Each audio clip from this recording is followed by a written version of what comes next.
장 33절에서 34절에 있는 말씀. 자, 찾으셨으면 우리 마태복음 6장 31절에서 34절 우리 말씀 같이 합독하겠습니다. 그러므로 염려하여 이르기를 무엇을 먹을까 무엇을 마실까 무엇을 입을까 하지 말라. 이는 다 이방인들이 구하는 것이라. 너희 하늘 아버지께서 이 모든 것이 너희에게 있어야 할 줄을 아시느니라. 그런즉 너희는 먼저 그의 나라와 의를 구하라. 그리하면 이 모든 것을 너희에게 더하시리라. 그러므로 내일을 염려하지 말라.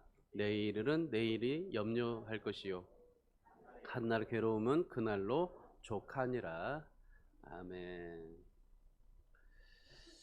요즘에 우리 경제가 어려워지면서 물질에 대한 염려와 불안이 깊어지는 시대를 살고 있습니다. 또 이제 현대로 이렇게 돌아다 보니까 현대인들이 늘 굉장히 많은 그런 질환이 신경질환입니다. 그래서 이제 신경질환에 시달리고 삶을 살고 있는데 그만큼 이 가면 갈수록 그러한 신경질환에 대한 문제가 굉장히 많이 깊어지고 또 이제 가면 갈수록 물질에 대한 그런 문제도 굉장히 깊어질 겁니다. 그러다 보니까 우리 사람에게서 생겨나는 것이 뭐냐면요. 근심과 걱정이에요. 그전에도 근심과 걱정해서 늘 그렇게 살았지만은 우리 인생이 참 이 태어날 때부터 이 죽을 때까지 근심 걱정하는 것 같아요. 아이들도 근심 걱정 없을 것 같죠. 걔네들도요 근심 걱정 참 많아요. 태어날 때부터 오죽했으면은 그 주먹 쥐고 태어났을까요? 근심 걱정하고 태어나죠.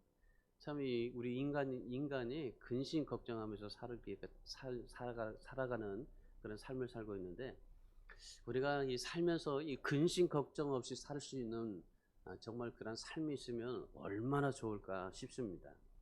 그런데 이 근심과 걱정의 내용의 대부분이 뭐냐면요.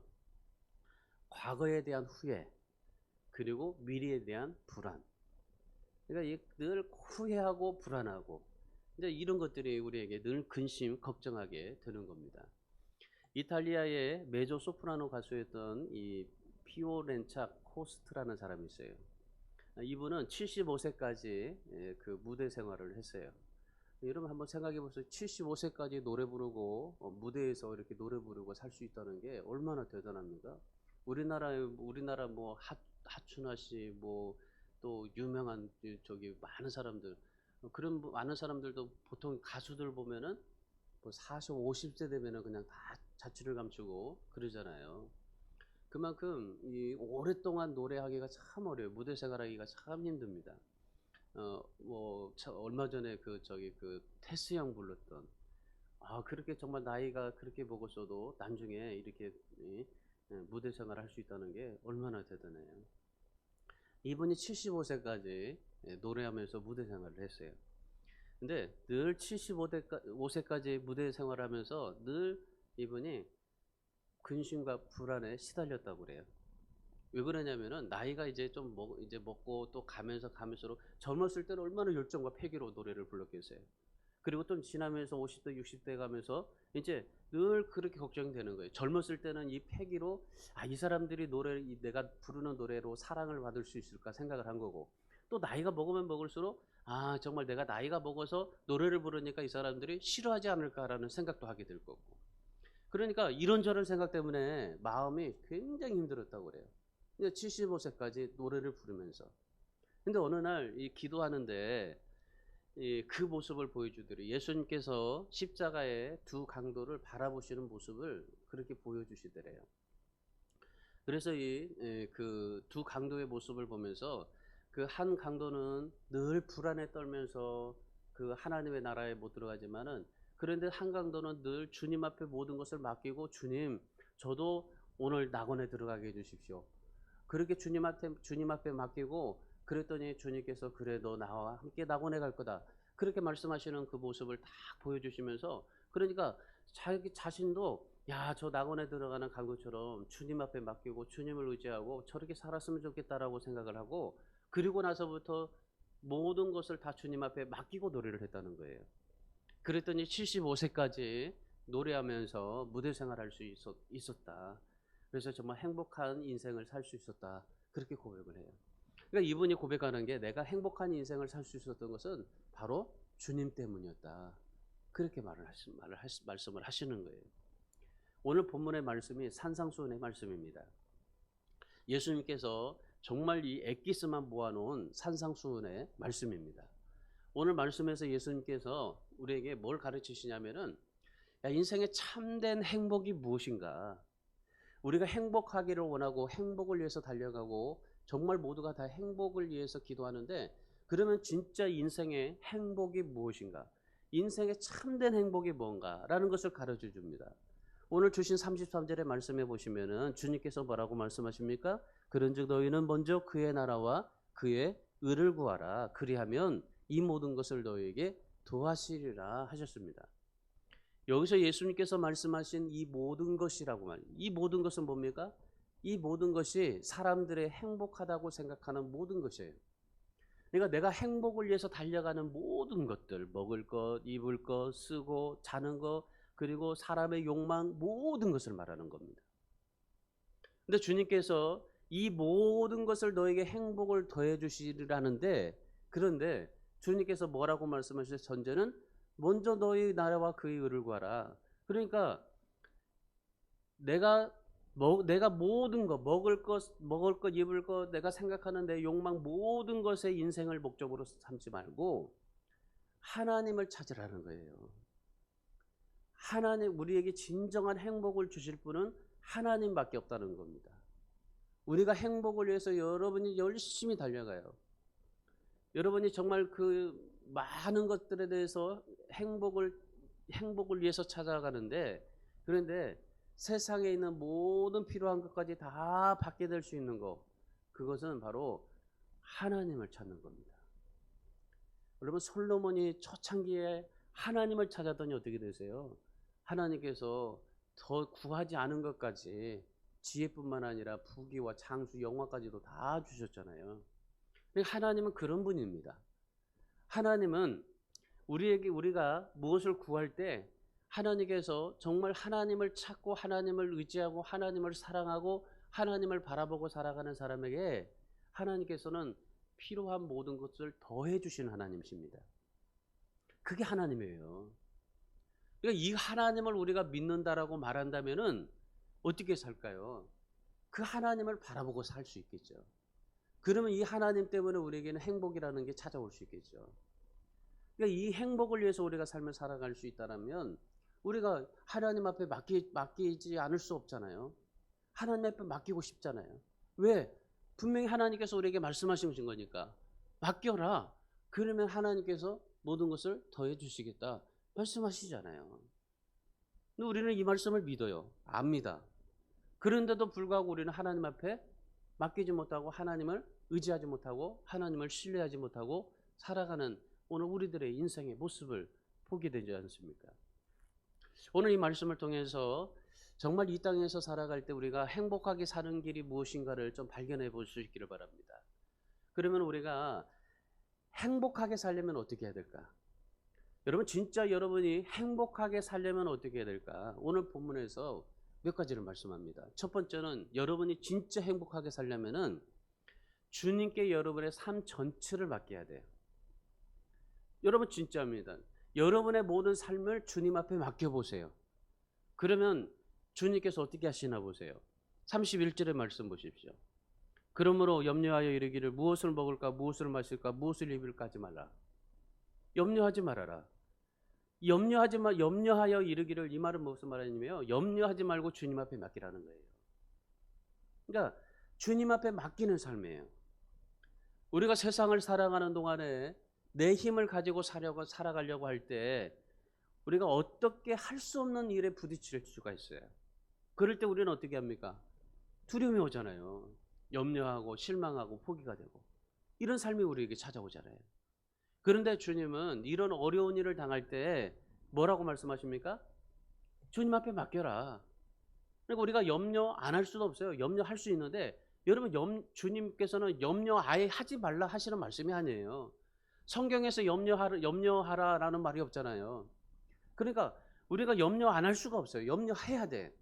그런데 주님이 우리에게 원하시는 말씀은 뭐냐면은 그 맡기라는 거예요. 맡기라는 거. 그 염려를 주님 앞에 맡겨라. 마태복음 11장 28절에서 주님께서 이렇게 말씀하셨어요. 수고하고 무거운 짐진 자들아 다 내게로 오라. 내가 너희를 쉬게 하리라 그러잖아요. 그러니까 주님의 말씀이에요. 다 내게로 와라. 모든 것을 다 나에게 맡겨라. 내가 너의 짐을 대신 맡겨주고 너를 쉬게 해주겠다 말씀하시는 거예요. 빌립보서 4장 6절에서 아무것도 염려하지 말고 너희 구할 것을 감사함으로 하나님께 아뢰라. 그리하면 모든 지각에 뛰어난 하나님의 평강이 그리스도 예수 안에서 너희 마음과 생각을 지키시리라. 여러분, 우리가 염려하지 말고 주님 앞에 모든 것을 감사함으로 맡겨라. 그러면 그 하나님께서 예수 안에서 우리의 마음과 생각을 지켜주신다. 그러니까 우리가 행복하게 되는 거예요. 주님이 우리의 마음과 생각을 지켜주게 되니까 우리가 마음에 평강이 찾아오게 되는 겁니다. 평안하게 되는 겁니다. 우리가 어떻게 맡겼는데 나에게 어떻게 주님께서 나에게 어떻게 역사하실까라는 것을 우리가 의심하게 되지만은, 그런데 말씀은 그래요. 주님 앞에 맡기라. 감사함으로 주님 앞에 맡기고 의지하고 살아라. 그러면 너희 마음과 생각을 지켜주신다. 여러분, 우리가 늘 내 힘으로 살아갈 때가 많아요. 내 의지, 내 생각대로 살아갈 때가 참 많아요. 근데 내가 어떤 어려움이 닥쳤을 때 내 힘으로 해결하려고 하는 것이 아니라 주님께 맡기는 사람, 그 사람에게 뭐가 찾아온다는 거예요? 행복이 찾아온다는 겁니다. 여러분, 진짜 행복하기를 원한다면은 주님 앞에 맡기세요. 염려를 주님 앞에 맡기세요. 왜 그러냐면 주님이 대신 해결해 주시고, 그리고 쉬게 해 주시고, 마음과 생각을 지켜주시기 때문입니다. 그래서 내 염려를 주님 앞에 맡기라는 겁니다. 여러분이 잘 아시는 리빙스톤이 있습니다. 아프리카에서 사역을 하신 분인데, 이 아프리카에서 정말 그 대단한 그런 사역을 하셨죠. 제일 아프리카에 가서 처음 사역한 곳이 초누아라는 곳입니다. 이 전도하기 너무나 힘든 곳이었었어요. 근데 그 지역에 가뭄이 찾아왔습니다. 그래가지고 이 토인들이 모여가지고 가뭄이 오니까 뭐 하겠어요? 우리나라도 가뭄이 오면은 여기 그 국회의원들이, 장관들이 뭐 합니까? 기후제 드리잖아요, 기후제. 그러니까 기후제를 드렸는데 기후제를 드려도 아무리 해도 비가 오지 않는 거예요. 그래서 그때 리빙스톤이 그 기후제를 드리는 그 사람들을, 토인들 앞에서 막 딱 무릎 꿇고 그 자리에서 엎드려가지고 기도했습니다. 하나님, 이 땅에 비가 필요합니다. 비를 공급해 주십시오. 그리고 간절히 기도했어요. 그랬더니 기도했더니 비가 내리는커녕 비는 오지 않고 하나님께서 마음속에 음성을 주시더래요. 그래도 뭐라고 그렇게 주님이 주셨냐면은, 야, 너 위만 바라보지 말고 기도만 하지 말고 아래를 바라봐라 그러더래요. 밑을 바라보라 그러더래요. 위만 바라보지 말고 밑을 바라봐라. 밑에 내가 준비해 놓은 것들이 있다. 그리 말씀하시더래요. 그래가지고 리빙스톤이 그 말씀의 의미가 뭔가, 형, 내가 하나님 앞에 위를 바라보면서 하나님 앞에 비를 내려달라고 기도했는데, 근데 저 하나님은 밑을 바라보라고 하시니 이거 뭔가 싶어가지고 이제 말씀을 통해서, 기도를 통해서 하나님의 뜻을 깨달았어요. 그리고 나서 리빙스톤이 땅 밑을 조사해 본 거예요. 밑을 보라니까. 그래서 땅 밑을 조사해 봤어요. 그래서 밑바닥에 조사해 보니까 큰 강이 흐르는 것을 발견한 거예요. 그 강이 고뱅이라는 아주 유명한 강입니다. 그러니까 비만 내리게 해달라고 늘 우리가 기도를 하는데, 근데 밑을 바라봐라. 땅 속에 지금 물이 흐르고 있다는 거예요. 그래가지고 그 물을 파서 그들이 그 식수를 공급받고 농사도 짓고 그렇게 삶을 살 수 있었다는 겁니다. 리빙스톤이 그렇게 삶을 살았어요. 그랬더니 기자들이 어떻게 그렇게 평생 그 아프리카에서 그렇게 삶을 살아갈 수 있었습니까? 물어봤어요. 그랬더니 이렇게 대답을 한 겁니다. 문제의 해답은 하나님이십니다. 모든 것을 다 하나님 앞에 맡기고 내 것이라는 것을 버리고 하나님 앞에 맡겼더니, 그랬더니 주님이 주신 말씀대로 모든 것을 맡기고 그렇게 삶을 살았습니다. 그랬더니 강물줄기도 만들어 주시고 어떤 어려움이 와도 낙심하거나 두려워하지 않게 하시고 모든 것들을 다 하나님께서 다 인도해 주시더라라는 그런 고백이었어요. 여러분, 우리가 하나님 앞에 삶을 살아갈 때 오늘 정말 우리가 여러 가지 많은 고민이 돼요. 여러분, 이것이 지금 우리 이것이 이거 뭡니까 이게? 이게 뭡니까? 이게 뭐죠? 너무 쉬워서 그냥 뭐 저기 말 대답을 안 하시는 거죠. 너무 쉬운 것을 제가 말씀드리는 거예요. 이게 뭐예요? 이게 하나님의 말씀입니다. 이게 하나님의 말씀이에요. 하나님이 누구십니까? 우리 창조주시잖아요. 모든 만물의 주인이시고 우리 아버지잖아요. 여러분, 그렇다면 이 하나님의 말씀을 믿으세요. 다르게 생각하지 마세요. 하나님의 말씀은 말씀이고 나는 나고 내 생각은 내 생각이다? 아니에요. 하나님의 말씀을 말씀으로 믿으세요. 하나님을 하나님으로 믿으세요. 여러분, 오늘 주님이 말씀하셨습니다. 이 주님의 말씀 믿으세요. 뭐라고 말씀하셨어요? 염려를 주님 앞에 맡겨라. 너희가 먹을 것, 입을 것, 마실 것, 무엇을 입을 것 생각하지 말고 다 염려를 주님 앞에 맡겨라. 그러면 뭐 한다고 그랬어요? 모든 것을 더해 주시겠다고 하시잖아요. 주님의 말씀에 주님의 말씀 믿으세요. 성경에 염려하라는 말씀이 있어요? 없잖아요.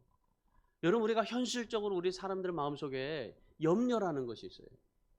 우리가 염려라는 것이 있는데 이 염려가 우리에게 질병도 가져오고 이 염려가 우리의 삶을 파괴시켜요. 이 염려가 결국 자살까지 하게 만들어요. 여러분, 우리 안에 이 염려가 우리 안에 정말 이 염려를 통해서 하나님을 바라보지 못하게 만드는 거예요. 오늘 예수님께서 뭐라고 말씀하셨어요? 그 염려가 주님 앞에 맡기지 못하게 하고 주님을 바라보지 못하게 한다는 거죠. 그러니 우리에게 뭐가 와요? 행복이 안 와요. 진짜 우리가 행복하기를 원한다면은 염려를 주님 앞에 맡겨보세요. 그리고 하나님의 말씀 믿어보시고 하나님을 믿어보세요. 예수 그리스도께서 말씀하신 이 말씀 믿어보세요.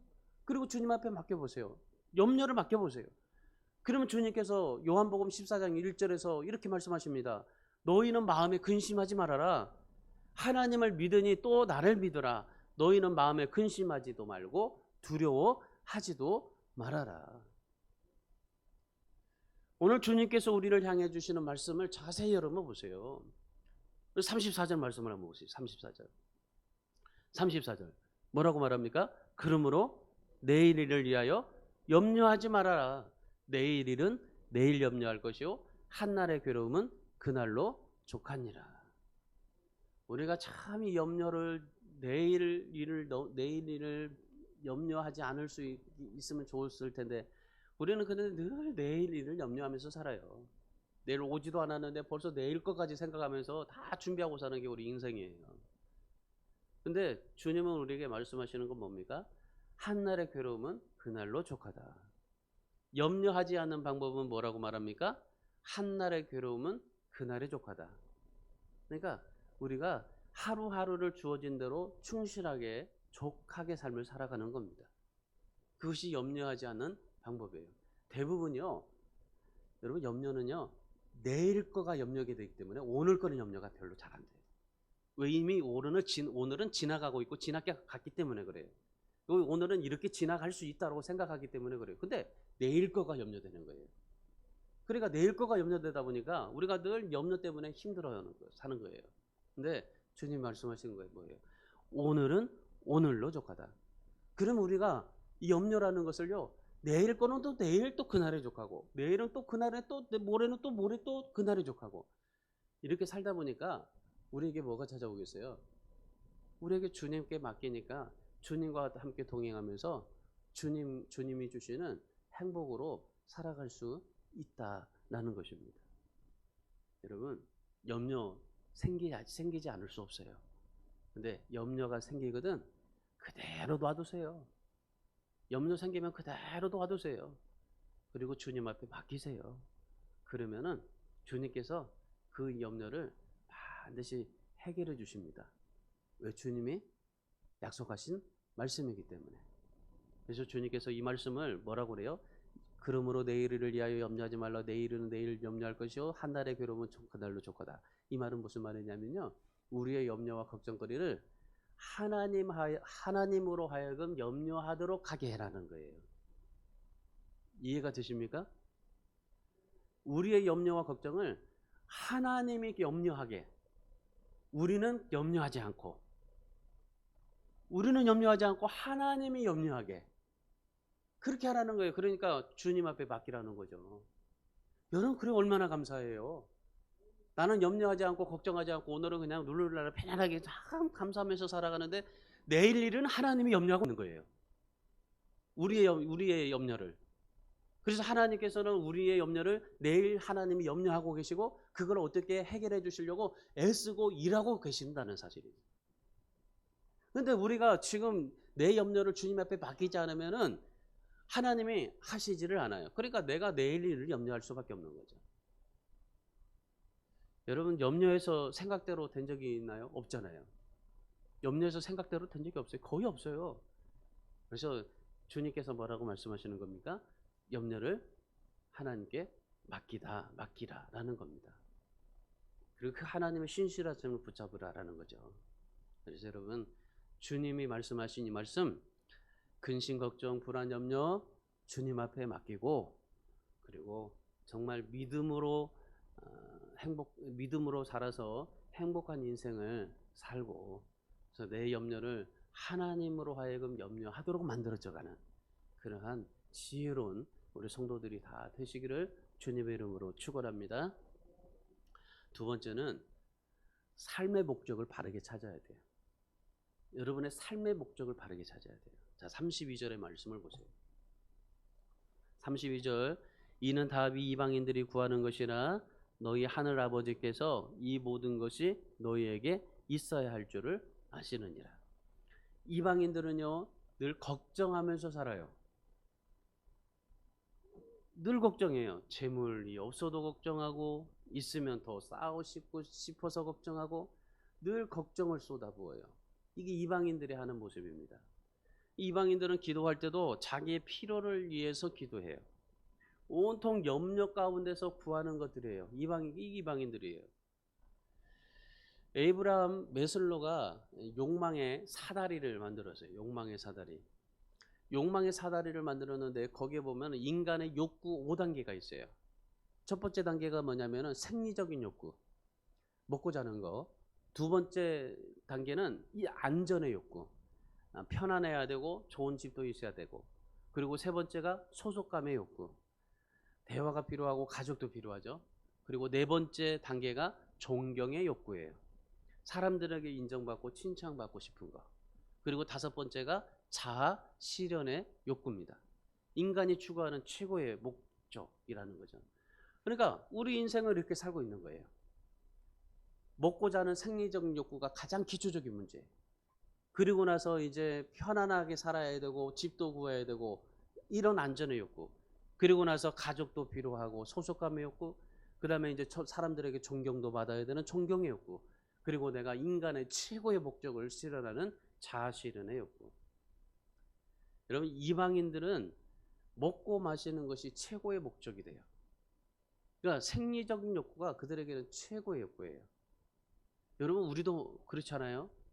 우리도 지금 정말 먹고 자고 입고 생활하는 거, 의식주의 생활에 여러분이 가장 먼저 제일 먼저 우리에게 찾아오는 욕구 아니겠습니까? 근데 사실 보면은 이런 욕구에서 우리가 늘 살다가 그렇게 또 걱정하면서 염려하면서 살아요. 그러잖아요. 오늘은 뭐 먹고 살까? 아, 내일은 무슨 국을 해줄까? 내일은 무슨 반찬을 만들까? 늘 그렇게 우리가 생각하면서 사는 게 우리 인간의 모습입니다. 이방인들은 먹고 마시는 것이 최고의 목적이에요. 그러나 우리 그리스도인들은 높은 단계를 추구해야 돼요. 하나님의 뜻을 실현하는 욕구가 우리에게 목적이 되어야 됩니다. 여러분의 인생의 목적은 먹고 사는 게 아니라, 그리고 집이 있어야 되는 게 아니라, 여러분이 정말 성공하고 칭찬받는 게 아니라, 여러분의 정말 우리의 인생의 그리스도인의 가장 높은 그런 욕구는 하나님의 뜻을 실현하는 그것이 목적이 되어야 됩니다. 여러분 우리가 1차적인 목적을 위해서 달려가지 마시고 더 높은 차원의 목적을 위해서 달려가시기 바랍니다. 생리적인 욕구만을 위해서 살지 마세요. 하나님이 추구하는 목적을 위해서 사세요. 여러분 하나님이 추구하는 목적이 뭐겠습니까? 하나님의 나라예요. 하나님의 뜻입니다. 여러분 하나님의 나라가 없으면 우리가 존재할 수 있겠어요? 하나님의 뜻이 없으면 우리가 이 세상에서 뭘 하겠어요? 여러분 우리에게 하나님이 가장 우리에게 정말 최고의 목적은 추구하는 것은 바로 그거예요. 하나님의 나라, 하나님의 뜻.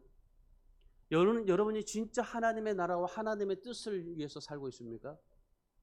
여러분 한번 생각해 보세요. 지금 당장에 내가 먹고 살아야 되고 직장에 취직해야 되고 그리고 내가 공부해야 되고 내가 뭘 해야 되는데, 그런데 우리 인생의 목적이 뭐겠어요? 최고의 목적이 뭐겠어요? 최고의 가치가 뭐겠어요? 하나님의 나라, 하나님의 뜻을 이루는 겁니다.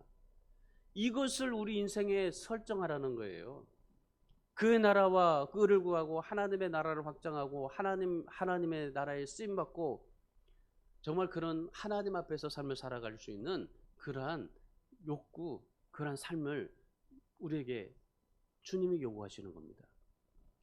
여러분 우리가 아무리 많은 지식을 가져도요, 지식 자체로 아무런 의미가 없는 거예요. 여러분 아무리 내가 큰 집을 가져도 허무해질 수도 있습니다. 우리에게는 우리가 가지고 있는 그러한 인생의 욕구는 얼마든지 허무해지고 허전하고 그리고 늘 갖고 싶은 그러한 욕구에서 우리가 삶을 살아가게 되는 거예요. 들에 핀 백합화 보세요. 모양도 풍채도 초라해 보이잖아요. 근데 그 꽃은요, 피어 있다는 것 자체만으로도 향기를 바라고 하나님의 영광을 위해서 살고 있습니다. 여러분 들어있는 정말 그 꽃들, 나무들, 우리가 뭐 동사무에서 그렇게 물을 막 주지 않아도 이 나무들도 참 자라면서 자기 자체만을 바래요. 자기의 그런 그 나무와 꽃 향기 그걸 바래요. 그리고 그들은 다 하나님을 향해서 영광을 돌리며 찬양하며 살고 있어요. 여러분의 삶의 목적은 뭡니까? 여러분의 인생의 목적은 뭡니까? 하물며 들에 핀 그 꽃 하나, 그 꽃 백합화도 목적이 있는데 여러분은 지금 어떤 목적을 가지고 살아갑니까? 아파트를 넓혀야 됩니까? 아니면 더 많은 그런 저축을 해야 됩니까? 아니면 더 많은 것을 내가 소유해야 됩니까? 여러분의 삶의 목적은 무엇입니까? 내가 많은 것을 가지고 아파트를 넓히고 모든 것을 다 한다 할지라도 그것이 하나님의 영광을 위해서 살아갈 수 있는 목적이 되어야 되는 겁니다. 하나님의 나라, 하나님의 뜻을 위한 목적이 되어야 되는 겁니다. 여러분 삶의 목적을 바르게 찾아야 돼요. 내가 무엇을 위해 살고 있는지 주님께서 물어보고 계시는 거예요. 오늘 주님께서 너희가 진짜 행복하기를 원하느냐? 너의 삶의 목적을 바르게 하라. 그럴 때 진짜 행복이 너에게 주어지게 될 것이다. 그래서 여러분 모두가 다 하나님의 영광을 위해서 살아가는 우리 모든 성도들이 다 되시기를 주님의 이름으로 축원합니다. 마지막에는 그의 나라와 의를 구하는 겁니다. 그의 나라와 의를 구하는 것. 자, 33절 말씀 보세요. 33절 우리 다 같이 읽습니다. 그런즉 너희는 먼저 그의 나라와 그의 의를 구하라. 그리하면 이 모든 것을 너희에게 더하시리라. 이 말씀은요 굉장히 중요한 말씀입니다. 중요한 의미를 가지고 있는 말씀입니다. 뭐냐면 하나님께 우선순위를 두는 사람은 하나님이 책임져 주신다라는 말씀이에요. 그러니까 우리가 하나님 앞에 책임받고 싶고 또 하나님이 책임져 주시는 인생, 행복한 인생은 뭐라는 거예요? 하나님께 우선순위를 두는 사람. 하나님 앞에 우선순위를 두는 사람. 여기서 그의 나라는 뭡니까? 그의 나라는 하나님의 나라입니다. 그리고 그의 의는 뭡니까? 예수님의 의입니다. 그러니까 하나님의 나라와 예수 그리스도 이걸 우선적으로 가지고 살면 하나님께서 우리의 모든 것을 책임져 주신다는 겁니다. 여러분, 하나님이 우리를 책임져 주신다는데 뭘 못하겠어요. 하나님이 우리의 모든 것을 다 책임져 주신다는데. 그러니까 하나님의 나라와 예수 그리스도의 이것을 먼저 우선순위로 삼고 살면 하나님께서 모든 것을 책임져 주신다는 겁니다. 이보다 더 행복한 것이 어디 있겠어요? 정말 우리가 하나님 앞에 삶을 살아가는데 이보다 더 행복한 것이 어디 있겠어요? 또한 이 말씀 위에 또 다른 의미가 있어요. 뭐냐면 우리가 하나님의 나라에 들어갈 때 예수님의 의로 간다는 거예요. 그러니까 이 하나님의 나라와 예수 그리스도의 의는 이게 같아요. 이 같은 맥락이에요. 그러니까 우리가 하나님의 나라에 예수님의 의로 들어간다는 거예요. 우리의 의로는 못 들어간다는 거예요. 그러니까 우리의 내 생각, 내 고집, 내 판단, 내 자존심, 이걸로는 하나님의 나라에 절대 못 들어간다. 하나님의 나라는 예수님의 의로 들어간다. 예수님의 의는 뭡니까? 예수 그리스도의 모든 생각과 뜻과 모든 것을 주님 앞에 따르기로 내가 결심하는 거예요. 그러니까 하나님의 나라는 예수 그리스도의 그 의로 들어가는 거지, 우리의 의는 더러워서 못 간다는 거죠. 이사야가 선지자가 이사야서 64장 6절에서 이렇게 말씀해요. 우리의 의는 더러운 옷과 같아서 하나님 앞에 설 수가 없다. 그러니까 우리의 의로는 하나님 앞에 설 수 없고 하나님의 나라에 들어갈 수가 없다. 근데 주님께서 뭐라고 말씀하세요? 예수 그리스도의 의로 하나님의 나라에 들어갈 수 있다. 그래서 로마서 3장 23절 24절에서 그렇게 말씀한 거예요. 예수 그리스도께서 십자가에 대신 죽으심으로 우리가 하나님의 자녀가 되었고 의롭다 하심을 얻은 자가 되었다. 그냥 우리 의로는 하나님의 나라에 들어갈 수가 없어요. 근데 예수께서 죽으심으로 우리를 의롭다 하셔가지고 우리가 그 의로 우리가 하나님 앞에 하나님의 나라에 들어갈 수가 있다는 말입니다. 결국 이 말은 무슨 말입니까? 우리가 내 의로는 행복해질 수가 없다는 거예요. 물론 행복할 수 있죠. 내가 가지고 있는 것으로 정말 열심히 행복할 수 있죠. 그러나 그 의는 하나님과는 상관이 없다는 거예요. 내 의는 하나님과 상관이 없고 하나님이 주시는 진정한 행복은 예수 그리스도의 의로 행복이 주어지게 된다라는 겁니다. 우리가 천국에 들어가고 우리가 행복한 삶을 살아가려면은 제일 먼저 하나님의 나라 예수 그리스도의 의를 구하고, 우리가 진짜 하나님 앞에서 행복하려면은 예수 그리스도의 의, 하나님의 나라를 먼저 우선순위로 삼아야 된다는 거죠. 그러면 하나님께서 나를 책임져 주신다는 겁니다. 여러분, 실제로 우리나라를 보세요. 우리나라가 1950년 한국전쟁 이후로 지금 70년이 지났잖아요. 지금 71년, 50년, 2000, 그러니까 71년인가요? 네, 71년. 아직 71년 안 됐죠. 70년이 지났어요, 70년. 이런 잿더미 같은 이 나라를 이렇게 정말 선진국으로 만들 수 있었을까요? 이런 잿더미 같은 나라가 선진국이 될 수 있을까요? 그렇게 선진국이었던 필리핀이 저렇게 후진국이 될 수 있을까요? 한번 생각해 보세요. 여러분, 70년 전에 그리스도인들의 모습을 보세요. 정말 여러분, 이 평양 대붕의 사건과 그리고 6.25 전쟁을 통해서 우리가 일제시대에 그 모든 것을 통해서 그때의 그리스도인들을 보세요. 불과 10년 전에 그리스도인들을 보세요. 여러분, 10년 전에 그리스도인들은 어떻습니까? 1980년도에 정말 여의도 광장에 모여가지고 그렇게 부르짖고 그렇게 하는, 정말 예수 그리스도의 의를 위해서 구하면서 삶을 살았어요. 하나님의 나라를 위해서 구하면서 살았어요. 10년 전에 보세요. 부흥이 얼마나 뜨거웠어요. 정말 보따리 싸들고 그렇게 부흥에 찾아가지고 그렇게 예배 드렸잖아요. 근데 지금 부흥이 하려면 뭐예요?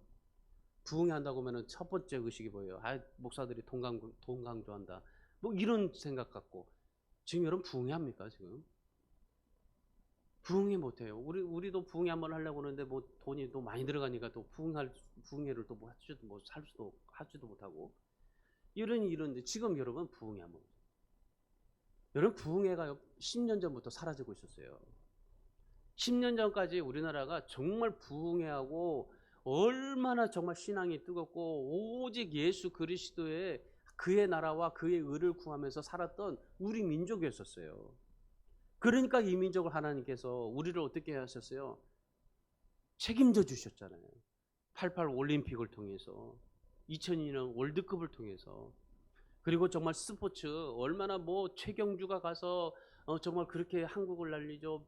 박세리가 그 물속에 빠져가지고 그 티샷 날려가지고 그렇게 됐죠.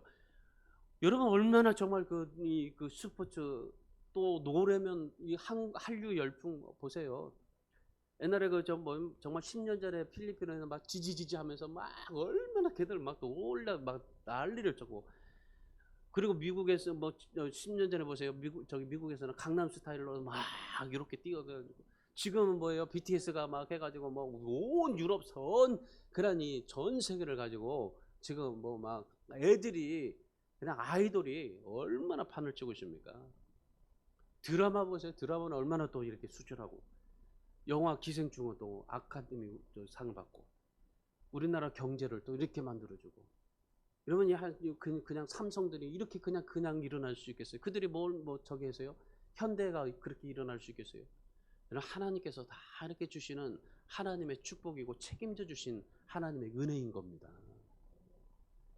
우리가 그렇게 하나님의 나라와 의를 구하면서 사니까 하나님께서 이 민족을 책임져 주신 거예요.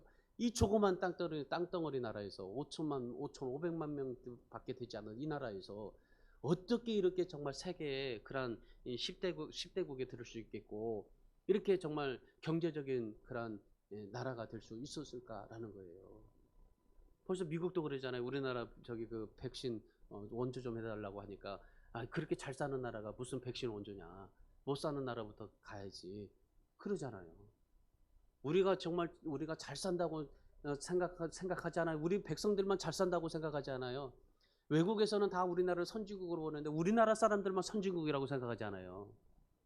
참 희한하죠. 하나님 앞에 그의 나라 의를 구하면서 살았던 우리 선조들 보세요. 믿음의 선조들 그렇게 살아왔잖아요. 그렇게. 근데 지금 보세요. 지금 우리는 그래도 그렇지만 아이들을 보세요. 아이들이 정말 하나님의 나라와 의를 알까요? 하나님의 나라 그의 나라와 그 의를 알까요? 몰라요. 몰라. 그러니 하나님이 책임져 주겠습니까? 하나님의 말씀인데 하나님께서 그의 나라와 의를 구하라 그러면 너 책임져 줄 거야. 책임 못 주는 거예요. 책임 못 지니까 우리나라가 계속 어떻게 해요? 지금 10년 전부터 계속 지금 밑바닥을 치면서 가고 있는 거예요. 우리 신앙의 밑바닥을 치고 있는 거예요. 어떤 집사님 한 분이 이런 간증을 하더라고요. 하나님 앞에 12월 한 달만 가게 문을 열게 해달라고 하나님 앞에 기도를 했답니다. 부탁을 했대요. 하나님 정말 12월 한 달만 그 가게 문을 좀 열게 해달라고. 왜냐하면 12월 한 달에 주일에 일을 하면요 약 한 5천 불이 소득이 된대요. 그래가지고 그 12월이 다섯째니까 문을 열면 어떻게 해요? 2만 5천 불의 수입을 얻는다는 거예요. 그래서 12월만 하나님 문을 열게 해달라고 그렇게 기도를 했답니다. 그랬더니 하나님께서 뭐라고 말씀하시냐면은 주일 성수를 지키면 내가 너 책임져 줘. 그렇게 얘기를 하더래요. 주일 지키면 내가 너 책임져 줄 거야. 그래서 이 집사님이 주일날 문 열지 않고 2만 5천 불의 수입을 포기했답니다. 근데 놀라운 일이 일어난 거예요. 그때 여러분 미국의 LA 폭등 사건 일어난 거 아시죠? 그때 LA 폭등이 일어난 거예요. 그래가지고 가게들이 다 그냥 불타고 약탈당했어요. 근데 이 집사님의 가게만 약탈당하지도 않고 불도 나지 않았다는 거예요. 여러분 이 사실이 믿어지십니까? 성경의 다니엘과 세 친구 보세요. 사드락, 메삭, 아벳느고 보세요. 풀무불 속에서도 지켜주시잖아요. 사자굴에서도 다니엘을 지켜주시잖아요. 여러분 하나님의 말씀이에요. 여러분 진짜 행복하기를 원하십니까? 여러분 행복하기를 원하십니까? 그의 나라와 의를 구하시기 바랍니다. 하나님이 지켜주십니다. 하나님이 우리가 생각하는 것을 넘어서 일하시는 하나님이십니다. 우리의 괴로움, 염려 자체를 다 아시고 그걸 없애주실 수도 있고 괴로움으로 견딜 수도 있게 해주십니다. 그게 하나님이십니다. 우리 사랑하는 주 안의 성도 여러분, 우리는 하나님의 나라의 백성인 줄 믿습니다. 하나님의 자녀인 줄 믿습니다. 하나님의 나라의 시민인 줄 믿습니다. 하나님의 자녀가 이방인들처럼 살아야 되겠습니까? 하나님 자녀답게 살아야 되죠. 여러분, 그리스도인이 정말 행복하게 사는 것은 재물도 아니에요. 권력도 아닙니다. 명예도 아닙니다. 학벌도 아닙니다. 하나님의 나라의 백성, 하나님의 자녀로 살아가는 것입니다. 믿어주십니까? 그런 말 있잖아요. 소는 소답게 살고 말은 말답게 살고 개는 개답게 살아라.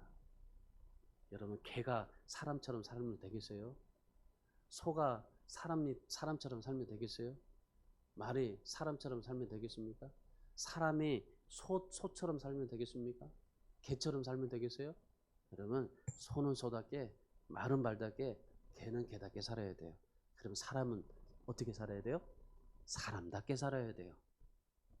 사람은 사람답게 사는데 그 사람의 사람답게 살아가는 목적이 뭡니까? 바로 그의 나라와 의를 구하면서 살아가는 게 사람답게 살아가는 거예요. 하나님이 말씀하신 겁니다. 여러분, 이 세상에 있는 거 다 놓고 갈 거잖아요. 여러분이 가지고 갈 게 하나도 없습니다. 그러니 사람답게 살아갈 수 있는 방법은 하나님의 자녀답게 살아가는 거예요. 에베소서 2장 10절에서 말씀해 보시면은 우리는 그가 만드신 바라 그리스도 예수 안에서 선한 일을 위하여 지으심을 받은 자니라고 말씀하십니다. 여러분, 하나님의 자녀답게, 하나님의 자녀라면 아버지의 마음을 잘 알고 하나님의 마음과 시선이 어디를 향하고 있는지를 알면서 살아가는 사람이 하나님의 자녀입니다. 하나님의 자녀답게 사시기 바랍니다. 여러분, 자녀를 보면서 여러분이 하나님 앞에 그렇게 사세요. 여러분 자녀들이 어떻게 삽니까? 늘 부모의 마음을 알기를 원하고, 부모의 마음이 어떤가, 부모의 시선이 어떤가, 부모의 생각이 어떤가, 부모가 어떻게 생각, 그걸 늘 바라보고 살잖아요. 그럼 마찬가지예요. 여러분이 하나님 앞에 그렇게 삶을 사시는 겁니다.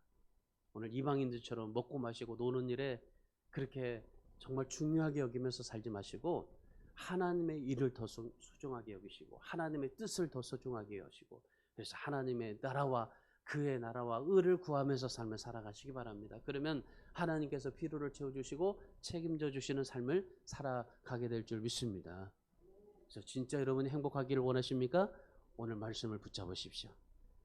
여러분 진짜 이 말씀대로 여러분이 실천하기로 여러분의 삶을 살면 하나님께서 여러분을 행복한 인생으로 만들어 주시게 될 줄 믿습니다.